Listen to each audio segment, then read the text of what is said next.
하나님 말씀은 요한계시록 1장 9절부터 20절까지 말씀을 교독하겠습니다.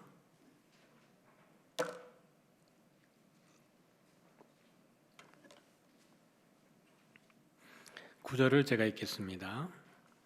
나 요한은 너희 형제요 예수의 환난과 나라와 참음에 동참하는 자라. 하나님의 말씀과 예수를 증언하였으므로 말미암아 반모라는 섬에 있었더니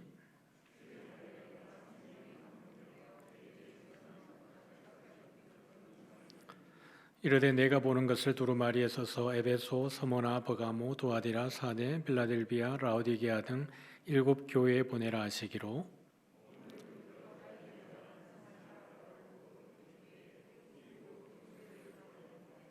촛대 사이에 인자 같은 이가 발에 끌리는 옷을 입고 가슴에 금띠를 띠고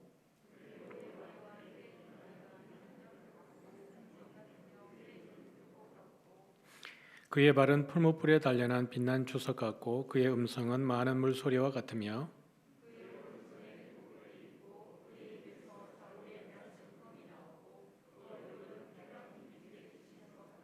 내가 볼 때에 그의 발 앞에 엎드러져 죽은 자 같이 되매 그가 오른손을 내게 얹고 이르시되 두려워하지 말라 나는 처음이요 마지막이니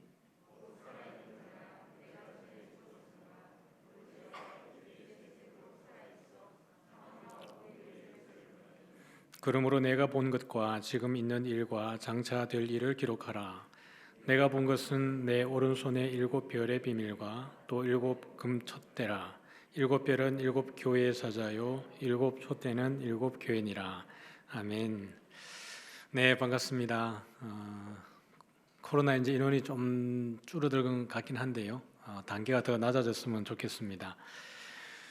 계시록 이제 저희 5번째 시간인데 이렇게 들어가면서 조금 어려운 단어들 또 내용들이 나올 수 있습니다. 여러분들이 두려워하지 마시고 긴장하지 마시고 주중에 설교를 한 번 더 들어보고 또 지난 설교들 이렇게 들어보시면 앞에 있는 내용들이 잘 이어되어지면 뒤에 내용들은 쉽게 따라오는 부분이 있으니까요.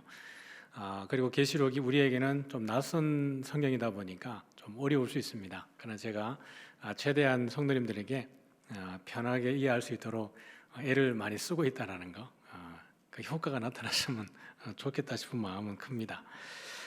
오늘도 말씀 같이 한번 보겠습니다. 우리 9절인데요. 앞에 위에 있는 9절만 한번 읽어볼까요? 시작. 나 요한은 너희 형제요 예수의 환난과 나라와 참음에 동참하는 자라. 요한이 9절에 자기를 이렇게 소개하고 있습니다. 소개한 내용을 보면 교회의 형제다 이렇게 되어 있죠. 그러니까 7 교회뿐만 아니라 모든 성도들과 동일한 형제다, 주 안에 하나다 이런 얘기를 하고 있고요. 또 동참하는 자다, 함께하는 자다라고 이야기했는데 예수의 환난과 나라와 참음에 동참한다, 함께한다 이렇게 표현을 하고 있습니다. 요한이 밤모섬에 유배되어 있는데 그 형제들하고는 다르게 주의 성도들은 막 이렇게 순교의 위협 속에 또 예수 믿는 것 때문에 고난이 있는데 요한은 이 밤모섬에 편안하게 유배되어 있는 게 아닌가 그래 생각할 수 있지만 그것이 아니고요. 유배되었다라는 것을 통해서 요한의 당시 사회적 지위를 좀 유추해 볼 수는 있겠죠. 지위가 낮진 않았다. 그리고 아마 요한이 소아시아 지역에서 아마 평판이 되게 있었을 것이다라는 것을 유추해 볼 수 있습니다. 그렇기 때문에 사형을 당하지 않고 이렇게 유배를 당하고 있는 거죠. 그 자체가 이미 예수님의 말씀 때문에 또 하나님의 말씀을 전가하는 것 때문에 고난 가운데 있다라는 것을 보여주고 있고 그러한 요한이 어떻게 보면 더 위험 속에 있는 성도들에게 주의 계시를 받아서 위로하고 있는 내용이 오늘 본문이라고 할 수 있습니다. 그래서 예수의 환난과 나라와 참음이라고 하는 것, 환난, 나라, 참음은 이 원문에 보면 정관사가 하나만 붙어져 있습니다. 그래서 예수의 환난, 그 다음에 나라, 참음이라고 하는 것은 뗄래야 뗄 수 없는 하나의 묶음, 세트입니다. 그래서 예수의 환난을 견디는 자들이 주의 나라를 함께 기업으로 받는 것이고요. 그 기업을 받는 자들은 결국에는 인내하고 견뎌야 된다는 것이 하나인 것이죠. 그러므로 예수 믿는 것이 누가 꽃길이라고 얘기했던가 그런 길은 없죠. 우리 한국교회가 한참 부흥할 때 숫자적으로 부흥할 때 부흥회를 많이 했습니다. 그렇죠? 우리 교회에서 부흥회하면 지역교회 성도님들이 다 와서 함께 은혜 받고 전도하고, 또 다른 교회 부흥회하면 모든 또 성도님들이 그 교회 가서 은혜 받고 전도하고 이런 때가 있었습니다. 그때 어김없이 부흥 강사님들이 주요 제목으로 주제로 다뤘던 것은 복이었습니다. 못 살던 때였기 때문에 더 그랬던 것 같습니다. 예수 믿으면 잘 된다, 만사 형통한다, 11조 하면 복 받으니까 빚을 내서라도 11조 해라, 이렇게 저도 그런 소리 많이 들었거든요. 목사님 잘 섬기면 복 받으니까 목사 잘 섬겨라, 이런 이야기를 많이 했습니다. 복에 대한 이야기, 예수 믿으면 막힌 것도 뚫어지고 얽힌 것도 풀어지고 모든 것이 잘 된다, 이것이 과거의 한국교회 강단에서 많이 외쳐졌던 내용입니다.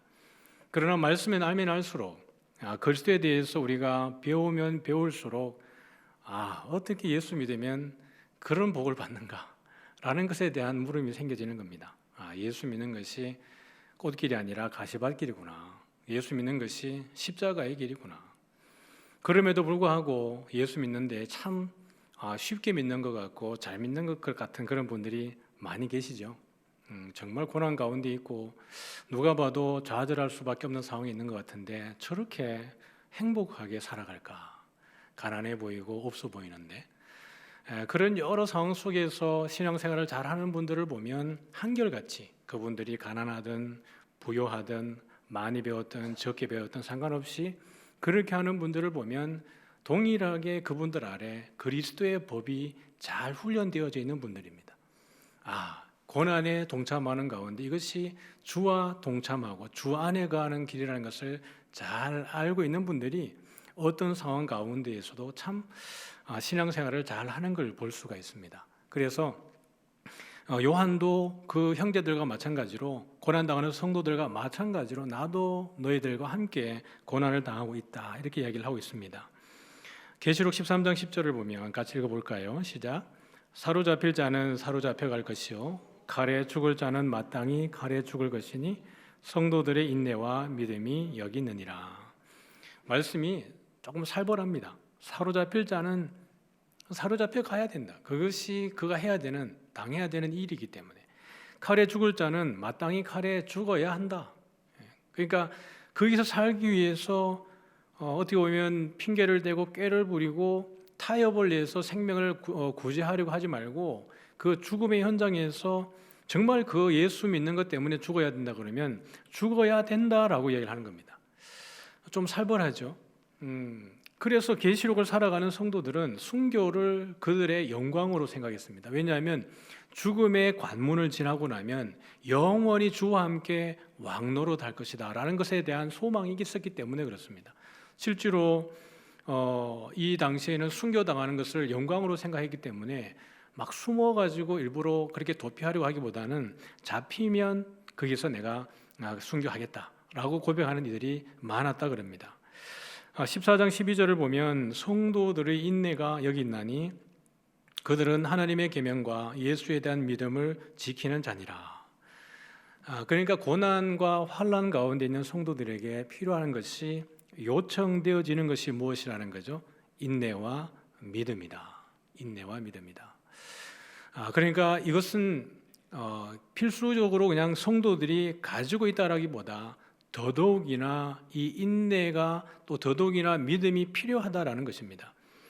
오직 의인은 믿음으로 말미암아 산다라고 했던 선지자가 있었죠. 누구입니까? 하박국 선지자입니다.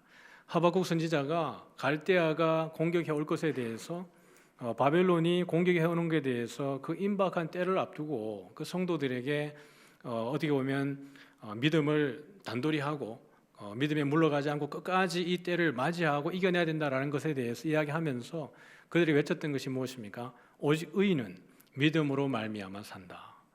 거기에 믿음이라고 하는 것은 버티는 겁니다. 견뎌내는 것, 인내하는 것, 참는 것, 기다리는 것, 이것이 믿음이라는 거죠. 그래서 믿음은 악으로 깡으로 버티는 겁니다. 근데 그 악으로 깡으로 버티는 것이 무례함이나 거칠고 교만한 걸 말하는 게 아니라 의지를 이야기합니다. 절대로 물러서지 않고 그렇게 적군이 내 코앞에다가 내 목에다가 칼을 들인다 할지라도 절대로 물러가지 않고 그 앞에서 당당할 수 있는 악으로 깡으로 버텨내는 것, 이게 믿음이라는 거예요. 그러니까 이 계시록을 살아가는 성도들에게도 필요한 것이 무엇이냐 그러면 인내와 믿음입니다. 사랑하는 성도 여러분, 우리는 지금 이 고난의 때를 지나가고 있습니다. 코로나를 인하여서 더더욱이나 현실적으로 우리 피부에 와닿아 있는 거예요. 우리가 평안할 때에는 고통을 당하는, 육체적으로든지 그냥 경제적으로 고통당하는 몇몇 성도들에게 그 고통이 이렇게 그들에게 주어지는 것인 줄 알고 우리는 그들을 기도하는 그런 과정이 있었지만은, 코로나가 길어지면서 이것이 어떤 다른 사람의 문제가 아니라 바로 내 문제라고 하는 것을 직면하는 것을 경험하게 되어집니다. 직장 다니는 분들 가운데에는 본의 아니게 확진자와 동선이 겹쳐가지고 자가격리 2주 하고 나서 직장에 가게 되면 큰 이제 눈총을 받게 되고, 그것이 교회와 상관이 있든지 없든지 상관없이 그게 교회 다닌다는 것 때문에 그들에게 더 곤란한 상황 속에 우리들이 놓여지게 되어지고, 또 실제로 이것 때문에 직장에서 자리를 잃게 되는 성도들도 꽤나 있습니다. 모이지 말라 그러는데 자꾸 모인다는 것 때문에 우리가 불편한 시선을 받게 되어지는 것이고요. 그러다 보니까 성도들 가운데에는 많은 고민을 합니다. 내가 잠시 학원을 끊듯이 교회를 끊어야 되겠다, 또는 신앙생활을 좀 더 하지 말아야 되겠다, 이런 마음을 갖는 분들도 적잖아 있습니다. 이런 가운데 우리에게 더욱더 필요한 것은 무엇일까요? 끝까지 믿음 안에 거하는 것, 신실하신 하나님 안에 거하면서 인내하는 믿음이 우리에게 필요한 줄 믿으시길 바랍니다. 우리 하나님은 절대로 살아계시고 우리가 믿는 복음은 절대 진리라는 것에 대해서 여러분이 부끄러워하지 않기를 바랍니다. 제가 처음 교회 다닐 때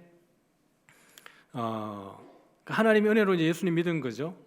믿고 교회를 이제 가야 되는데, 교회 가려니까 늘 손에 성경책을 들고 가야 되는 겁니다. 제 마을이 참 이렇게 교회 다니는 분들이 쌍둥이 외에는 없는 거예요. 그리고 이제 저희 가정은 오랜 방학 동안에 있는 거고 제가 교회를 가는데, 골짜기니까 성경책을 들고 가다 보면 논에서 일하고 오시는 분, 밭에서 일하고 오시는 분, 골 밖에 들어오시는 분 중간에 가끔 만나야 되는 거예요. 그럼 제가 그때 성경책을 이렇게 들고 가다가 저기 앞에서 오면 성경책을 이렇게 했다가 지나가면 이렇게 성경책을 자꾸 숨겼더랬습니다. 그게 그렇게 왠지 모르게 부끄러웠던 것 같아요. 부끄러운 일이 아닌데 지금 생각하면 그 숨겼던 제 모습이 더 부끄러운 거예요. 어쩌면 우리가 예수 믿는 것에 대해서 불편해하고 부끄러워하고 숨기고 싶은 마음이 있는 성도님들이 있을지 모르겠습니다. 그러나 나중에 시간이 지나놓고 보면 그 모습이 더 부끄러운 거예요. 저는 그랬습니다. 우리 주님에 대한 그 믿음이 여러분들에게 온전한 것이라 그러면 오히려 여러분들이 감사하고 드러내고 당당해도 괜찮습니다. 예수님은 우리가 예수님 믿을 때, 예수님이 제자가 될 때에 이미 주님이 우리에게 하신 말씀이 있습니다. 제자들에게 이렇게 말씀하셨죠. 사람들을 삼가라. 그들이 너희를 공회에 넘겨주겠고 그들의 회당에서 채찍질하리라. 근데 왜 그렇게 합니까? 누구 때문에? 나로 말미암아. 이게 나로 말미암아라는 것은 나 때문에라는 뜻입니다. 나 때문에 총독들과 임금들 앞에 끌려가리니. 예수 믿는 것 때문에 끌려가서 옥에 갇히기도 하고 죽음을 당하기도 하고, 예수님 때문에. 예수님은 제자들을 부를 때 애초에 그 말씀을 하셨습니다. 너희들이 나가서 나를 위해서 살고 전도하고 제자로 살아가려 그러면 나 때문에 당하는 일들이 많을 거야 라고 얘기를 하셨습니다. 22절 읽어볼까요? 시작. 또 너희가 내 이름으로 말미암아 모든 사람에게 미움을 받을 것이나 끝까지 견디는 자는 구원을 얻으리라. 누구 때문에요? 내 때문에, 내 이름 때문에. 예수 믿으면 잘 풀어지고 잘 되고 꼬였던 문제도 풀어지고 진급도 잘 되어지고 잘 되면 좋은데, 그게 아니라 예수님 때문에 세상 사람들이 우리를 어떻게 한다는 거예요? 미워한다. 지금 꼭 그 과정을 여러분들이 거치지 않습니까? 그러나 끝까지 견디는 자는, 그럼에도 불구하고 끝까지 견디는 자는 뭘 얻는다는 거예요? 구원을 얻으리라고 이야기를 하고 있습니다. 여러분, 세상을 미워하는 이유는 예수님 말씀하시기를 세상이 너희를 미워하는 것은 너희를 미워하는 게 아니라 누구를 미워한다는 거예요? 예수님을 미워한다라고 얘기를 하고 있습니다. 그러므로 우리의 미움을 통해서 내가 예수 잘 믿고 있는 거구나 라고 여러분들이 확인하면 됩니다. 내가 엉터리로 믿고 세상과 타협하고 세상의 방식하고 좀 이렇게 제가 양발 걸쳐 했다 그러면 세상 사람들이 너 교회 다니는 예수쟁이구나 라고 말하면서도 우리에게 죄 짓는 것에 대해서 조롱하겠지만, 그러나 우리가 정말 예수님의 신실한 제자로 살아가는 것 때문에 여러분들이 불편한 일을 당할 때에 여러분 감사하셨으면 좋겠습니다. 그런 사람들 많이 봤습니다. 군생활 하면서도 교회 집사님이시면서 차를 샀을 때 고사 지내고 사거리 길에 고사 지내고 사고 안 나도록. 근데 그 다음 주에 큰 사고 나서 차 폐차했습니다. 그 회식하면 가가지고 누구보다 앞장서서 술잔에서 타락한 모습 보이고 뻔히 집사님인 거 다 아는데 참 불편한 일들을 많이 하죠. 그럼에도 불구하고 교회 오면 경건한 그런 모습을 보이는 것. 여러분 그런 것은 주님이 싫어하는 겁니다. 온전히 우리가 예수쟁이라고 욕먹어도 그런 때에 미움을 당해도 그렇게 할 때 여러분이 오히려 주님 그래도 제가 잘 믿고 있는 모양입니다. 끝까지 믿음 잘 지킬 수 있도록 더 큰 믿음 주십시오라고 기도하는 우리 모두 되기를 소원합니다. 베드로가 이렇게 이야기한 거예요. 14절 같이 읽습니다. 우리 큰 글자만 시작. 너희가 그리스도의 이름으로 치욕을 당하면 복 있는 자로다. 16절 읽어볼까요? 만일 그리스도인으로 고난을 받으면 부끄러워하지 말고 도리어 그 이름으로 하나님께 영광을 돌리라. 19절입니다. 하나님의 뜻대로 고난을 받는 자들은 또한 선을 행하는 가운데 그 영혼을 미쁘신 창조주께 의탁할지어다. 보세요. 예수님도 그렇게 이야기하고 있고 바울도 그렇게 이야기하고 있고 베드로도 요한도 그렇게 이야기합니다. 어떻게 이야기해요? 그리스도의 이름 때문에, 그리스도 때문에 고난당하는 것이 복이라는 거예요. 의를 위해서 핍박을 받은 자들은 복이 있다. 왜냐하면 천국이 저희들의 것이기 때문에 그렇다. 선지자들이, 너희 이전에 많은 선지자들이 이미 그렇게 핍박을 받았다. 이렇게 얘기를 하는 겁니다. 그러므로 우리의 잘못, 우리가 회사에 직장에서 아주 불성실하게 그들에게 일을 잘 처리하지 않고 게으르게 나태하게 그리고 일도 하지 않으면서 자꾸 큐티책 펼치고 어떤 업무에 동참하지 않으면서 성경책을 계속 읽고 있고 우리의 어떤 잘못된 행실과 그런 습관으로 인해서 여러 사람들에게 민폐를 끼치는 게 아니고요. 정말 주님을 위해서 열심히 살아가고 있고 성실하게 하고 있고 누구보다 일찍 출근하고 늦게 퇴근하고 남들을 잘 섬기고 그렇게 하는데도 불구하고 어떤 이들은 이렇게 얘기하죠. 예수 믿는다고 티내냐? 그렇게 해가지고 너 인정받을 그러느냐? 그렇게 해서 너 이렇게 아부하느냐? 그런 식으로 비난되기도 합니다. 그거 전혀 상관없이 정말 나의 그리스도인으로서 성실함과 열심히 살아가고 그리스도 이름을 드러내기 위해 살아감에도 불구하고 그렇게 고난받고 치욕을 당할 때에 뭐라고 하는 거예요? 복이 있다.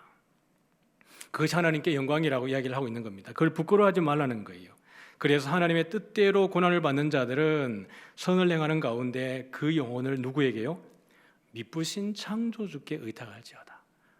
우리 주님은 미쁘신 분이십니다. 우리는 오늘 맹세했다가도 내일 어기고 또 기분 좋을 때는 내 모든 걸 내어줄 수 있을 것 같이 말하지만 뭔가 상황이 조금 뒤틀리면 내가 언제 그랬냐는 듯이 어떤 이들은 헌금을 돌려달라고 하는 이들도 있습니다. 은혜 받아가지고 큰 헌금을 했는데 나중에 마음이 상해서 교회 시험 들어가지고 그 헌금 돌려주십시오라고 하는 분들도 있는 거예요. 우리는 내 마음에 따라서 기분에 따라서 환경에 따라서 순식간 바뀌지만 우리 하나님은 절대로 그러지 아니하고 미쁘신 분이십니다. 하나님이 언약하신 것은 우리가 뭔가 부족해도 못해도 실수해도 그 하나님의 전능하심을 통해서 이루시는 분이 하나님이시기 때문에 그런 고난 가운데 그리스도 때문에 당하는 그리고 선을 행할 때에 낙심하지 않고 지속적으로 일어서기 위해서는 미쁘신 하나님, 창조주 하나님을 붙드시기를 소원합니다. 우리 주님이 창조자이시고요. 우리 하나님이 창조자이십니다.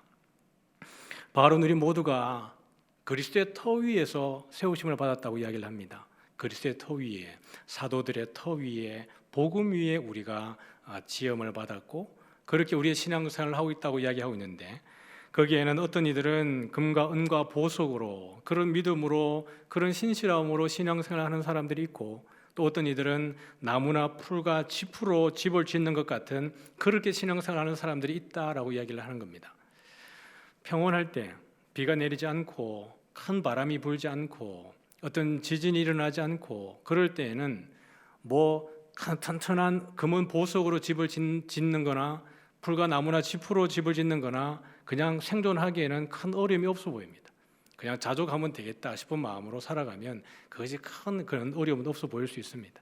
그러나 큰 바람이 불고 폭우가 내리고 어떻게 해요? 불이 나 보면 내가 무엇으로 집을 짓고 어떤 믿음으로 신앙생활을 했는지가 그때 가서 표가 나는 거예요. 그래서 바울은 이렇게 얘기했습니다. 같이 읽어볼게요. 시작. 각 사람의 공적이 나타날 터인데 그날이 공적을 밝히리니 이는 불로 나타내고 그 불이 각 사람의 공적이 어떠한 것을 시험할 것임이라. 이 불이라고 하는 것은 환난을 이야기합니다. 핍박을 이야기하는 거예요. 불의 의미는 태우고 정화하고 없애는 것을 이야기합니다. 이 환난이 다가와 보면 내 믿음이 금은 보석으로 된 건지 아니면 나무와 풀과 짚으로 된 건지 금방 표가 난다라는 거예요. 여러분은 어떠십니까? 우리의 믿음은, 여러분이 가지고 있는 믿음은 금은 보석입니까? 아니면 돌이라도, 사라지지 않는 돌이라도 그렇게 굳건한 것, 변하지 않는 것, 사라지지 않는 그런 믿음을 가지고 있습니까? 아니면 풀과 나무나 집같이 어떤 우리 기분에 따라서, 감정에 따라서, 상황에 따라서 결단하고 헌신하고 또 뭔가 조금 불편해지면 교회와 거리 두고 성도들과 거리 두고 그런 생활은 아닙니까? 그러할 때에 바울은 이야기하기를 14절과 15절 읽어봅니다. 시작. 어떤 사람이 지은 작품이 그대로 남으면 그는 삭슬 받을 것이요 어떤 사람의 작품이 타버리면 그는 손해를 볼 것입니다. 표준 세번역입니다. 고린도서 13장이 아니라 3장입니다. 바울은 이렇게 얘기하는 거죠. 금, 은, 보석으로 집을 짓고 공력을 쌓고 자기 업적을 가지고 주를 위해 열심히 살아온 그런 믿음으로 가져온 사람은 나중에 불시험이 다가와도 그 금은 보석 같은 믿음은 남는다. 그 남는 것이 자기의 삭시되고 보상이 되고 상급이 된다는 이야기입니다. 그러나 나무와 풀과 짚으로 그런 신앙생활을 한 사람, 그렇게 집을 지은 사람은 불같은 시험이 왔을 때 어떻게 돼요? 다 사라져버리고 없는 거예요. 이것이 큰 손해를 볼 것이다. 그러니까 남는 것이 자기에게 주시는 것이다 라고 이야기를 하는 겁니다. 비유로 그렇게 얘기하는 거예요. 그러므로 여러분, 우리의 믿음이 금보다 더 귀한 믿음인 줄 믿습니다. 환난 가운데 이기는 믿음이 더 귀한 것이에요. 우리 10절 말씀을 같이 한번 읽어보겠습니다. 시작. 주의 날에 내가 성령에 감동되어 내 뒤에서 나는 나팔 소리 같은 큰 음성을 들으니. 이제 요한이 자기를 소개했고요. 그런 고난 가운데 있다는 걸 소개했고, 그런 요한이 이제 뒤에서 큰 음성을 하나 들었는데 바로 주의 날에 들었습니다. 주일날. 오늘 이제 주일이죠. 아마 요한도 주의 날에, 주님의 부활하신 날에 예배하면서 성령께서 감동하시고 아마 이 날에 계시의 내용들을 주신 것 같습니다. 그때에 나팔 소리 같은 큰 음성을 이제 듣게 되었는데, 물론 이제 뒤에 나오겠지만 이 음성의 주인공이 누구겠습니까? 인자 같으니. 예수님이 그 촛대 사이에서 이야기를 하시는 부분입니다. 나팔은 여러분 여러 그 상황 속에 쓰여지는 하나의 기구죠. 사람들을 모을 때, 옛날 이제 고대에는요, 사람들을 회집할 때 또는 행진할 때, 큰 무리가 행진할 때, 전쟁에 나갈 때 여러 형태로 나팔은 사용이 되어지는데, 하나님께서 나팔을 사용하실 때는 언제냐? 그때는 하나님이 등장하실 때, 그 다음에 하나님이 세상을 심판하실 때, 그때에 하나님의 나팔 소리가 들려집니다. 모세와 이스라엘 백성들이 시내산 밑에 그 광야에서 머물렀을 때 하나님이 모세를 시내산으로 부르십니다. 그리고 그 가운데에 이제 뭘 주시는 거예요? 이제 십계명도 주시고 성막의 양식도 그에게 주시는 겁니다. 그냥 하나님이 잠잠하게 주셔도 되지 않습니까? 모세를 불러가지고 야 모세야 이거 너 가져가. 그리고 이제 십계명도 주시고 그다음에 성막의 양식도 주면 되는데, 굳이 요란하게 등장하는 이유는 뭘까요? 하나님이 여기 보면 우레와 번개, 천둥 번개 그 가운데 임재하시고 또 나팔 소리가 매우 크게 들렸다 이렇게 얘기합니다. 그랬더니 진중에 있는 모든 백성이 어떻게 되는 거예요? 다 떨더라 이렇게 된 거예요. 이스라엘 백성이 애굽에 있을 때 400년이라는 시간 동안 애굽 땅에 있었습니다. 그들의 조상의 하나님이 누구의 하나님이에요? 아브라함의 하나님, 이삭의 하나님, 야곱의 하나님, 요셉의 하나님. 그런데 지금 그들을 애굽의 종된 상태에서 놓아두는 하나님, 침묵하고 계시는 잠잠하시는 그 하나님은 누구의 하나님인가? 아브라함의 하나님이고 이삭과 야곱의 하나님, 요셉의 하나님인데 과연 나의 하나님인가? 라고 하는 그런 궁금증과 그런 불신과 원망과 여러 복합적인 마음이 몇 년을 지나간 거예요? 400년이라는 긴 시간을 지나갔습니다. 하나님이 그들을 인도해내실 때에 그들에게는 하나님에 대한 지식이 없는 거죠. 그래서 그 애굽에서 10가지 재앙을 통해서 모든 애굽에 있는 모든 신들보다 더 크고 높고 살아계신 하나님이라는 것을, 살아계신 신이라는 것을 그렇게 보여주는 겁니다. 그리고는 홍해를 가르치고 광야를 지나오면서 먹을 것과 마실 것과 구름 기둥과 불 기둥으로 그들과 함께 하시는 하나님이십니다. 그 하나님이 시내산에서 이제 무엇을 주시는 겁니까? 이제 그들이 이제 명문화되어진 계명을 받아야 되는 겁니다. 그리고 그들 가운데에 하나님이 임재를 알려주는 성막을 지어야 되는데, 모세가 여러분 40일 동안 시내산에서 내려오지 않으니까 백성들이 밑에서 한 게 뭐였어요? 야, 우리 하나님은 어디 갔느냐? 우리를 인도해서 저 약속의 땅으로 들어갈 신을 만들자. 그러면서 만든 게 뭐였어요? 금송아지 만들었어요. 그게 인간입니다. 애굽에서 나와서 홍해를 건너고 광야를 지나서 거기까지 온 것이 여러분 적은 일입니까? 아닌 겁니다. 어떤 신도 그렇게 하는 신을 본 적이 그들은 없었습니다. 정말 여호와만이 그렇게 한 신이었음에도 불구하고 그 밑에서 금송아지를 만들어서 이가 우리를 애굽에서 이끌어낸 신이라고 경배했던 것이 그 백성들이에요. 하나님이 우레와 번개와 큰 나팔 소리 가운데 임재하시는 것은 그 백성들로 하여금 뭡니까? 두렵게 하기 위해서 그렇습니다. 이 십계명은 모세가 그냥 받은 게 아니라, 모세가 위에 가서 그냥 자기가 써서 내려온 게 아니라, 너희를 여기까지 인도해낸 여호와 내가 모세에게 준 것이다. 너희에게 만들어서 함께 거할 성막은 모세가 위에서 뚝딱 그려낸 그림이 아니라 내가 모세에게 준 것이라고 공표하기 위해서 하나님이 나팔 소리 가운데에, 우레와 번개 가운데에 임재하는 겁니다. 그것은 어쩌면 우리의 죄성과 연결이 되어 있는 것이겠죠. 그래서 우리 주님 다시 오실 때에도 어떻게 합니까? 큰 나팔 소리와 함께 오시는 거예요. 구름 타고.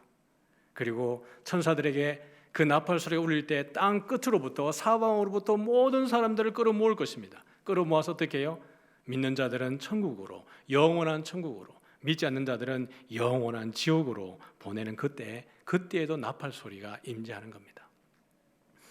청장연사에 갈 때 강남교에 있을 때였습니다.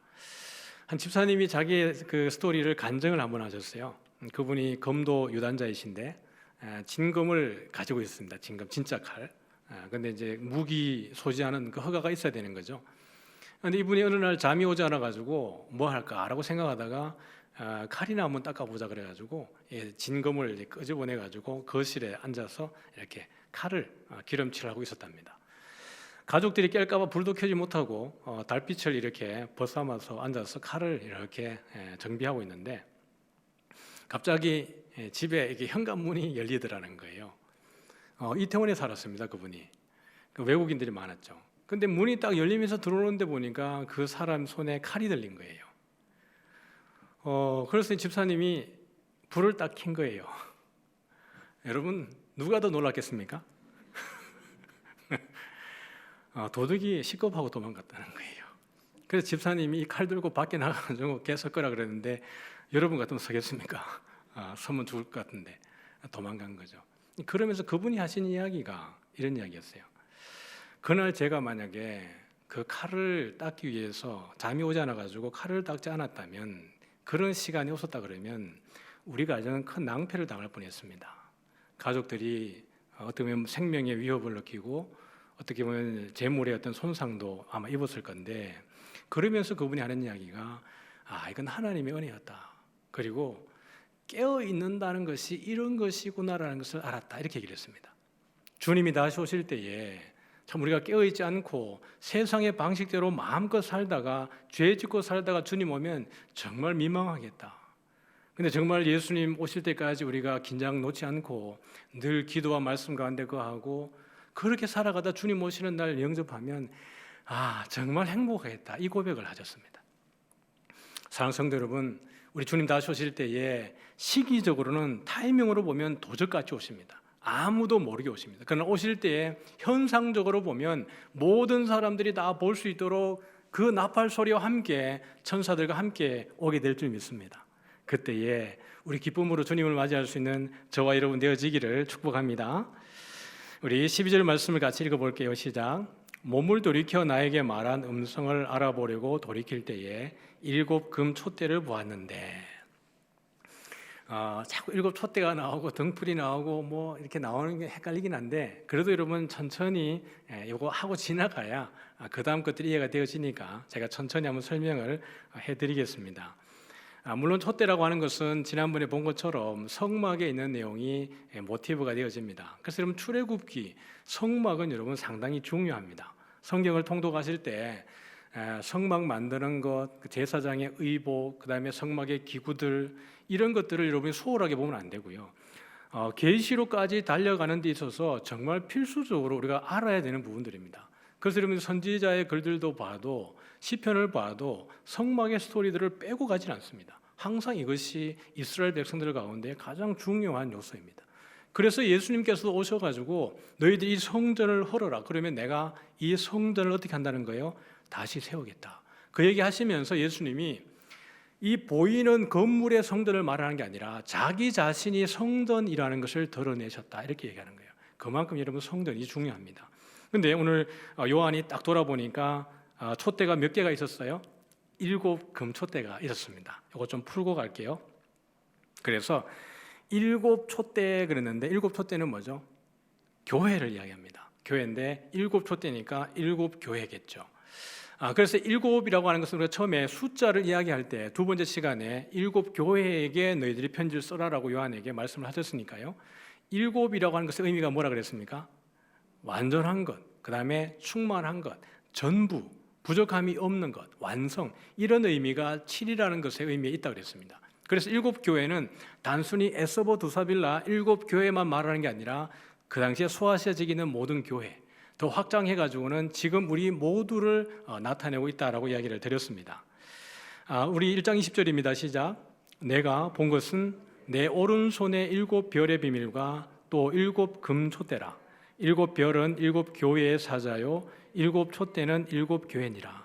지금 요한이 본 거거든요. 1장에서 지금 그가 딱 돌이켜서 보니까 7 촛대가 있고 그 다음에 7 별을 잡고 있는 이가 있었는데, 그러면 그 인자 같은 이 예수님이 잡고 있는 7 별은 뭐며 7 촛대는 뭐냐라는 것을 1장 20절에 요한은 예수님의 음성을 빌려서 소개를 해주고 있습니다. 7 별은 7 교회의 사자고 7 촛대는 7 교회다. 이것을 이렇게 정의를 해 주었습니다. 이것을 요한은 사실은 하나의 문학적 방식을 빌어 쓴 것인 건데요. 제유법이라고 부분을 통해서 전체를 나타내는 표현 방식입니다. 이런 거죠. 예를 들면 빵이 아니면 죽음을 달라. 그러면 나에게 빵을 줘라고 얘기하는 게 아니라 뭐예요? 먹을 것을 달라는 얘기입니다. 내가 너무 힘드니까 먹을 것을 달라. 우리가 너무 가난하지 않냐? 이 가난에서 벗어날 수 있도록 그 양식을 주어라. 그렇지 않으면 그냥 죽게 하든가 뭐 이런 의미. 그러니까 빵이라고 하는 것에 국한되지 않는다라는 겁니다. 식량 전체를 이야기하는 거죠. 두 번째는 빼앗긴 들에도 봄은 이상화 시인의 제목이죠. 빼앗긴 들에도 봄은 오는가. 들이라고 하는 것은 사실은 국토 또 민족, 영토에 대한 이야기를 하는 겁니다. 일제가 우리를 통치할 때에 그 독립운동가들도 그렇고 백성들 가운데 이 나라에 자유가 있겠는가, 이 나라가 해방이 되고 이 나라에 정말 평화가 오겠는가라는 것에 대한 그것을 시로 노래할 때 빼앗긴 들에도 이렇게 합니다. 이것처럼 부분을 이야기하지만 그 부분 속에 전체를 다 담고 있는 그 표현 방식, 이걸 제유법이라고 얘기하는데 7 촛대라고 하는 이 7, 또 7 교회라고 하는데 7이라는 것 속에 전체를 다 아우르고 있다는 것을 보여주고 있습니다. 그래서 우리가 계시록 11장 가보면 촛대에 대한 이야기가 또 등장을 하니까요. 미리 한번 우리가 알고 가면 이때에 조금 더 우리가 수월하게 이해할 수 있습니다. 같이 한번 읽어볼게요. 시작. 내가 나의 두 증인에게 권세를 주리니 그들이 굵은 베옷을 입고 1260일을 예언하리라. 그들은 이 땅의 주 앞에 서 있는 두 감람나무와 두 촛대니. 11장에 가면 두 증인이, 두 선지자가 복음을 전하다가 순교당하는 장면이 나옵니다. 그리고 길거리에 버려짐을 당하고 장사 지내봐도 되지 못하고 그런 가운데 놓여지는데, 그 사람들에 대한 이야기인데, 그들이 누구냐 그러면 두 감람나무와 두 촛대. 근데 이것을 두 감람나무와 또 다른 두 촛대라기보다는 그냥 동격으로 보는 게 좋습니다. 두 감람나무, 즉 두 촛대, 이렇게 보는 것이 우리가 이해하는 데에 좀 헷갈리지 않습니다. 그러면 두 촛대, 촛대는 지금 금방도 봤지만 뭘 나타내는 거예요? 교회를 나타내는 겁니다. 촛대는 교회인데, 교회를 좀 더 확장하면 주의 성도들이겠죠. 그런데 왜 그러면 촛대가 두 개고 감람나무도 두 개일까요? 둘이라고 하는 숫자의 의미가 무엇입니까? 증인의 숫자입니다.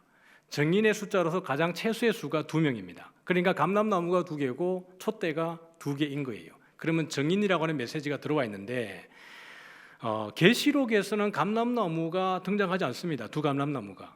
그러면 계시록에 나오는 두 감람나무는 어디에 있는 모티브를 가지고 온 걸까요? 스가랴서에서 있는 두 감람나무를 가지고 오는 겁니다. 스가랴가 다 깨었는데 천사가 이야기하기를, 야, 내가 보는 게 뭐냐 그랬더니, 이 지금 등잔대가 보이고 등잔대 좌우에 두 감람나무를 지금 보고 있습니다 라고 이야기해요. 근데 이게 무엇이니라고 이야기하니까 스가랴가 알아요, 몰라요? 몰라요. 그 스가랴가 다시 천사에게 묻습니다. 등잔대 좌우에 두 감람나무는 무슨 뜻이니까? 라고 물어요.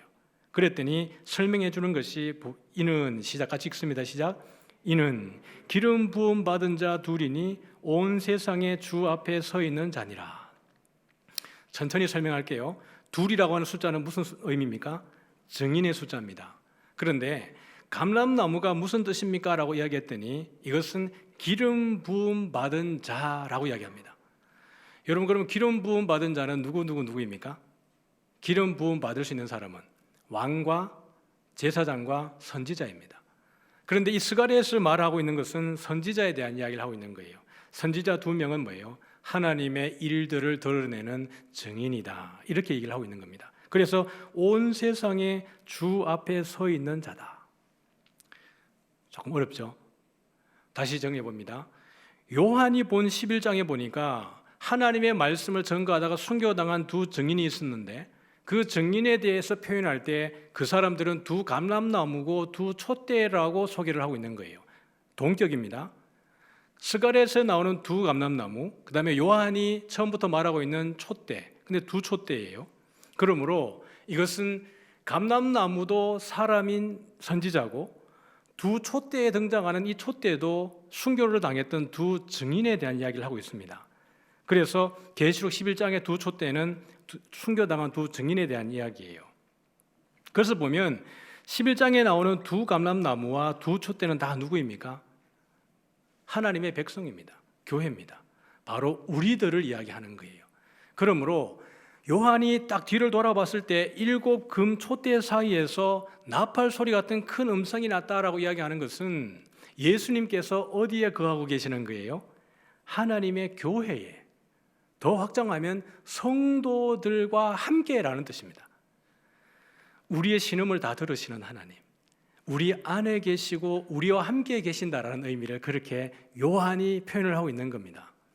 오늘도 여러분의 삶의 현장에 주님이 함께하는 줄 믿으시길 바랍니다. 여러분의 기도를 들으시고 여러분의 신음과 여러분의 고통을 아시고 여러분의 마음의 아픔과 마음의 소원까지 다 아시는 예수 그리스도, 바로 이 이야기입니다. 그러니까 상징적으로 그냥 어떤 상징 속에 거하시는 분이라고, 이게 아니라 우리의 삶의 현장에 나와 함께 하신다라는 것을 그렇게 표현을 하고 있는 것이죠. 13절입니다. 시작. 촛대 사이에 인자 같은 이가 발에 끌리는 옷을 입고 가슴에 금띠를 띠고. 인자에 대한 소개입니다. 딱 돌아봤을 때 큰 소리가 났거든요. 근데 어떻게 났냐 그러면 큰 나팔 소리 같은 그런 소리로 하는 말씀이 들렸는데, 그게 누구냐면 인자 같은 이였습니다. 근데 그분에 대한 이제 묘사를 해주고 있는 거예요. 옷은 어떻게 입었고 그분의 모양은 어떠한 것인가를 소개하고 있는데, 한번 보도록 하죠. 이 인자 같은 이를 어디에서 가져온 거냐 그러면 다니엘 7장 13절입니다. 이미 우리가 많이 보았죠. 여러분에게 다니엘서 7장 13절은 이제 아주 익숙해져 있어야 합니다. 인자를 언급하면 여러분의 머릿속에 저절로 다니엘 7장 13절이 나와야 합니다. 요한이 이렇게 표현할 수도 있지 않겠습니까? 촛대 사이에 예수님이 발에 끌리는 옷을 입고 이렇게 표현해야 되지 않습니까? 그렇죠. 그런데 굳이 요한은 촛대 사이에 인자 같은 이가 이렇게 표현하는 거예요. 왜 그랬을까요? 다니엘서에 등장하는 그 모티브를 그대로 가져오기 위해서 그렇습니다. 다니엘에서 보여줬던 예언의 성취, 그리고 다니엘서에 나타났던 그 인자 같은 이와 지금 요한이 말하고 있는 인자 같은 이가 동일한 인물이라는 것을 보여주기 위해서 요한은 의도적으로 다니엘의 워딩을 그대로 가져오고 있습니다. 그걸 좀 더 확인을 해보죠. 한번 읽어볼까요? 시작. 그때에 내가 눈을 들어 바라본 적 한 사람이 세마포 옷을 입었고 허리에는 우바스 순금 띠를 띠었더라. 여러분 앞에 보면 여기 보니까 인자 같은 이가 뭘 했어요? 발에 끌리는 옷을 입고 가슴에 금띠를 띠었습니다. 그런데 지금 여기 보니까 여기 한 사람이 하고 있는 모습이 어때요? 인자 같은 이의 모습과 똑같습니다.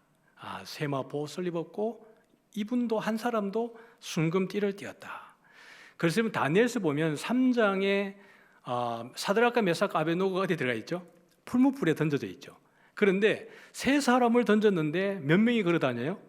네 사람이 걸어 다녀요. 느부갓네살 왕이 보고 뭐라 그러죠? 아니 던진 건 세 사람인데 어떻게 네 사람이 걸어 다니냐? 그렇게 하면서 그 네 번째 사람에 대해서 저 네 번째 사람은 신들의 아들 같다 이렇게 표현합니다.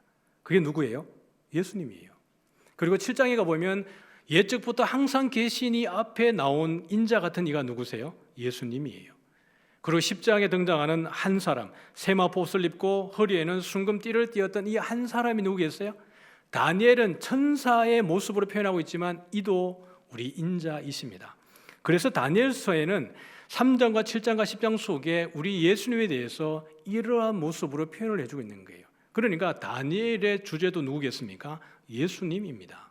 그래서 다니엘에서 이 인자 한 사람에 대한 묘사를 이렇게 했습니다. 옷은 의복은 그렇게 입었고 이 한 사람의 모양은 이런 거였는데 같이 한번 읽어볼까요? 시작. 또 그의 몸은 황옥 같고 그의 얼굴은 번갯빛 같고 그의 눈은 횃불 같고 그의 팔과 발은 빛난 놋과 같고 그의 말소리는 무리의 소리와 같더라.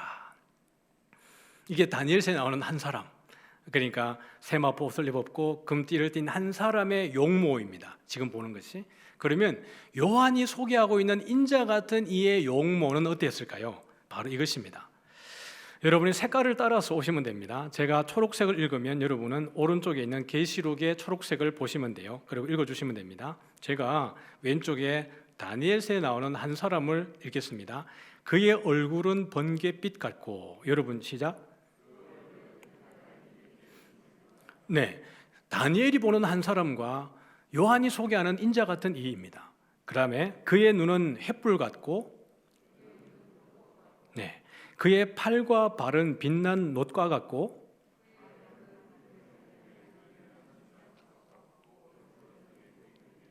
네, 그의 말소리는 무리의 소리와 같더라. 네, 그러니까 요한이 다니엘의 워딩을 그대로 가져오는 이유는 다니엘서에 등장하는 인자 같은 이가 지금 누구라는 이야기예요? 우리 예수님이라는 이야기예요. 그러면 요한은, 다니엘은 왜 인자를, 예수님을 이렇게 진짜 우리 나중에 예수님 만나게 됐을 때 우리 예수님 눈에 막 불이 계속 나가고 예수님 입에서 칼이 드나들고 와, 그런 모습일까요? 예수님의 팔다리는 막 놋으로 금속으로 되어 있고 이렇게 했습니까? 아닌 거죠. 어떤 특징들을 묘사하고 있는 거거든요. 그러면 왜 요한은, 다니엘은 그렇게 우리 인자를 묘사하게 되었을까? 말씀을 정리하죠. 고난과 환난을 당하고 있는 성도들, 어쩌면 로마의 군대들에 의해서, 그 황제에 의해서 여러 신들을 섬기지 않는 것에 대해서 그것 때문에 소외당하고 순교당하고 죽음당하는 그들. 그러나 우리 인자는, 예수님은 적어도 그 당시에 헬라가, 로마가 주신으로 섬겼던 12신들, 그들이 섬겼던 다 신들이지 않습니까? 그들의 신을 보면 어떤 신들은 죽었다가 살리면 살아나고, 또 죄짓고 간음하고 음탕하고 그런 사람의 모습과 전혀 다르지 않지만 뭔가 초능력을 가지고 있는 존재로서의 신들. 근데 우리 예수님은 그 신들과는 본질적으로 다르다라는 겁니다. 그 모든 신들이 가지고 있는 것보다 훨씬 더 강력한 능력을 가질 뿐만 아니라 옛날에도 계셨고 지금도 계시고 장차 계실 뿐만 아니라 죽었다가 살아나셨으며 음부의 권세와 천국의 열쇠를 가지고 계신 분이 우리 예수님이라는 겁니다.